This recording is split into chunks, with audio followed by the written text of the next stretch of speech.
police enforcement officers of the Crown. There are Fletcher contractors and their equipment behind this curtain as well. So as a whanau and as a marae, we decided that we would stay here for as long as it takes until they are removed from our whenua.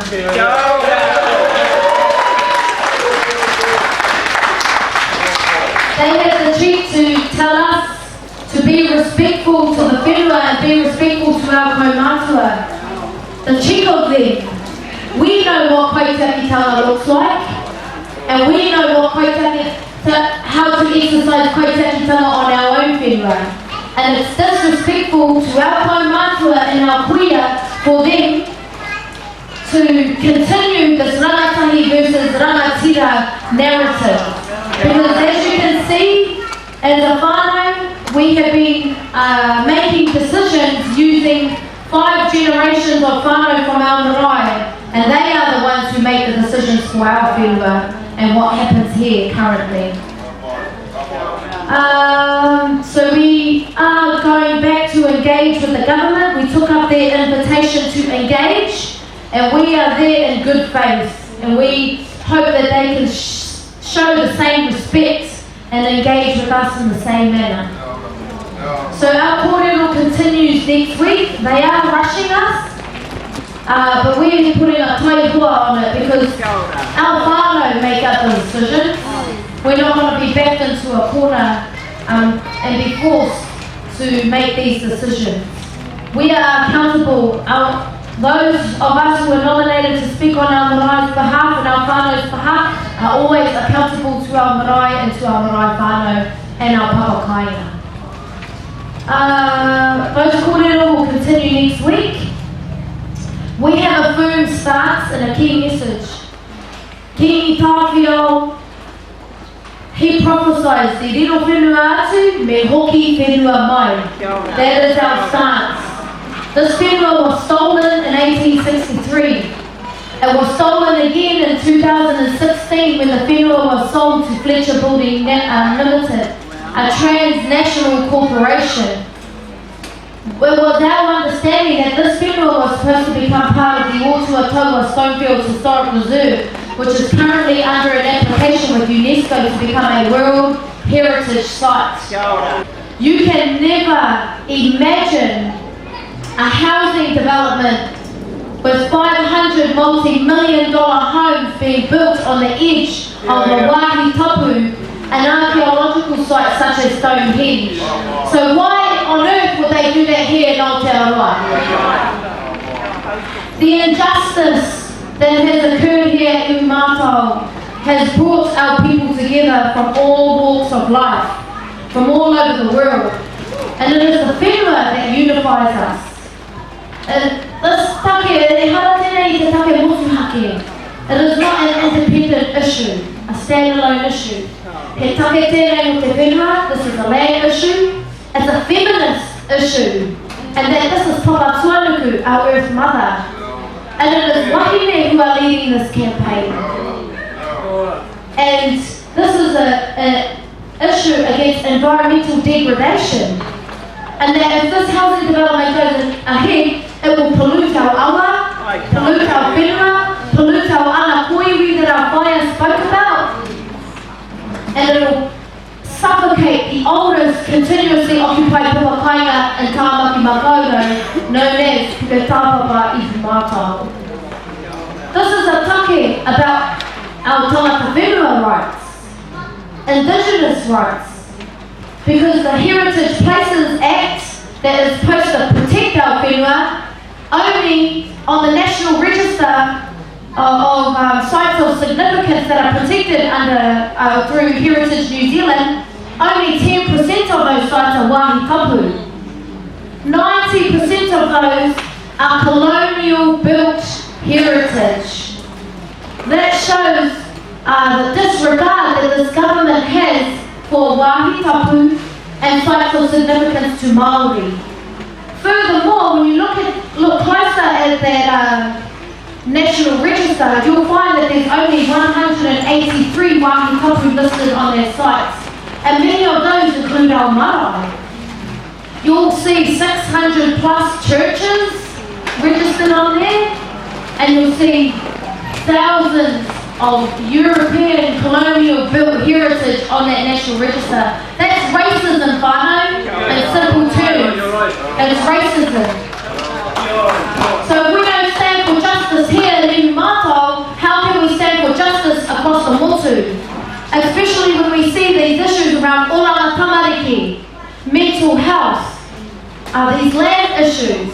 These all derive from our separation to our whenua. Social issues are driven by land alienation, cultural degradation, the marginalisation of Māori. So I would go as far as to say that the Māori nation is in a state of emergency, and the government needs to take heed of what is happening around the motu with the Oranga Tamariki March, the reclamation here in Ihumatao, and the issues that our whānau are suffering through the mental health system. This is the culminating point. Ihumatao is the culminating point. It is bringing all of these kaupapa together. And this is the revolution of our generation. So I honour you all, and I acknowledge you for being part of this movement, because you can share with your tamariki and your mokopuna in the future and say you were part of the protection of Ihumatao, and you stood for what was just and what was right, so that your tamariki can walk in a privileged world as I have been afforded. Because I acknowledge I stand on the shoulders of political giants such as Whina Kupa, Eva Rika, Tohu Kāmahi and Te Miti o Rongo Hone Harawera even, Tane Iti even, Ngani ko Manhinik. And because of those political giants, I was able to go to Whare Wananga, Kuna Kaupapa. I was able to go to university and get a law degree. And look what I've done with it now. E kia ana te koe o tāpi ana wena. Me mau, ki te mātanga o te Pākehā, hei tiki tiki mo tō marunga. Hei oranga mo te iwi Māori ne. But we want more for our tamariki and our mokopuna. I want more for my nieces and my nephews and my mokopuna that are yet to come. I want more for Indigenous peoples all around the world. And that's why we are here at Ihumatao. That is why we sit on these front lines hours after hours in the cold. That is why these tents that are housing whānau are still on the whenua. Because they know there's a greater gain to be had rather than the temporary pain of cold and rain. And that's the knowledge that we should be holding, whānau, as we walk this path. Wake up till time we came today. What an honour that was. They said they were coming in peace and aroha, and we received them in peace and aroha. It was a historical moment for our whānau in terms of this campaign. You might have seen Tangi wehe, but you can hear it from the horse's mouth that we are going to be engaging in kōrero further to find a resolution for Ihumatao. They came and they shared the connection of the kingitanga and Ihumatao, and that Potatau Te Whenawhero, first Māori king. He took up the mantle when he was here in Ihumatao. He had conditions. He sought the revenge of his sister's death that happened in here from our Ngāpuhi Whananga back in 1857, 1858. He also wanted the blessing of Rewi Maniaputu, and based on the values of the tōhikura. Once he achieved those, he took up the mantle, and it was here that he fulfilled his portai. And he was residing at Maunga Taketake. So there's a big connection between Ihumatao and the kingitanga, and we can only hope that that connection continues with peace and aroha, and hopefully we get the support that we need to fight this taniwha, known as the government. So, our pūpō, we have whakamoemuti. We're inviting all denominations from Aotearoa to come to Ihumatao to share and karakia with us. On Monday, we'll meet as a whanau again and discuss our steps moving forward. And on Tuesday, hopefully, we'll have another hui with the government and see where things are at. Our kaupapa is peace. We are peaceful. We are positive. And our kaupapa is non-violent resistance.